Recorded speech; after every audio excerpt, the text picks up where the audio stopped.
Hope you guys are doing well. Welcome back. In today's video, I'm going to show you that how you can add the builder in the VN editor. So let's get this started. So first of all, what we have to do, simply we have to go to the VN app. So I'm going to click on this VN app. And now simply, if you want to open these recent projects, you can also do that. Or if you want to create a new one, then simply we have to click on this plus icon.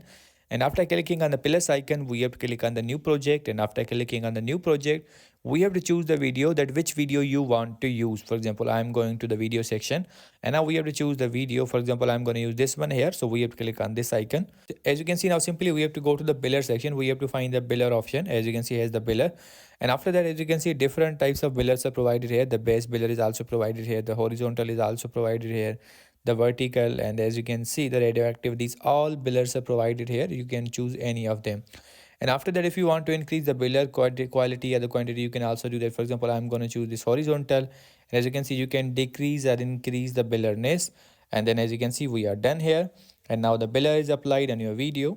So in this way, you can apply the biller on your videos in the VN editor.